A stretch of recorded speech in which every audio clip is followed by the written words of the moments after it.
everything from injuries through to just being healthy, strength is generally a plus. Yeah. It's rare that you find strength isn't going to add value in some way. Strength is never a weakness. Weakness is never a strength, as Mark Bell says on the podcast. You know what I mean? Well, that's it. I mean, do you have people? Because obviously some of the people who are in your events are quite seasoned. They've been training a while. But before they got into it, I mean, what has been their own journey? I mean, what, in terms of function? I mean, there's obviously the mindset thing. There's a sense of achievement, like in any sport. You become a Yep. beginner. You build your confidence. You discover things about yourself mentally. But I'm just wondering about the actual function and what has great crossover to increase function across the board. So is there any particular exercises that have the biggest crossover to just general well-being and increased function for any of the individuals within your sport? I would say within strongman, and certainly within disabled strongman, it carries over. I mean, you look at your main power exercises. So if you're doing, for our guys, it would be anything shoulder related. So axial press, barbell press, seated deadlift. The main power exercises tend to cross over pretty well. I mean, the thing about disabled strongman is everyone's got their own unique story. I mean, everybody's different. That's what makes it unique. It's not about. What about yours, for example? Because I mean, obviously, when you got started, I mean, what's different about how you feel and what you're capable of versus when you started? I mean, what's been the kind of almost like the functional journey and the physical expression journey that you've been on?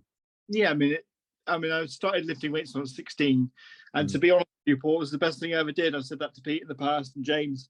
And I advocate it to anybody with a disability: do some kind of resistance training. What was the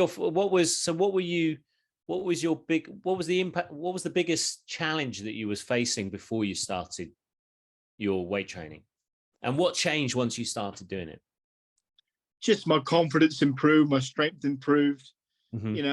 You carry yourself with more confidence. You can do more things, and my functionality improved. And then obviously I went into sport, so I did disabled powerlifting to start with, and then moved on to that tended to be the natural progression.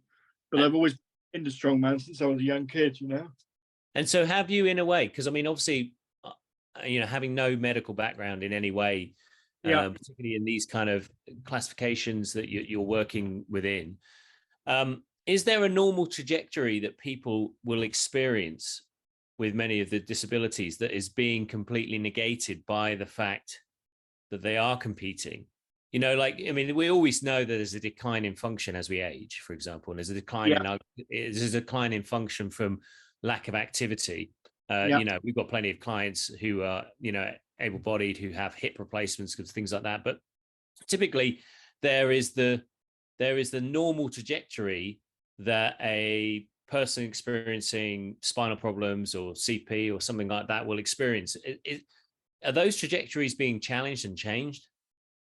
Absolutely, 100%. Every time we go out on the field, because disabled strongman is not, it never has been a tokenism thing. It's all hard and heavy, like I said before, and be that way to have the impact that we want to generate, for people to see that no matter if you've got a disability or an impairment, you can do things, and if you can do disabled strongman, for example, you can pretty much accomplish anything. So people will come along and watch these guys and think, well, if they can do that, I can certainly, next steps to get myself off the couch, be more active, that kind of thing, no matter what age you are. You know what I mean? Yeah.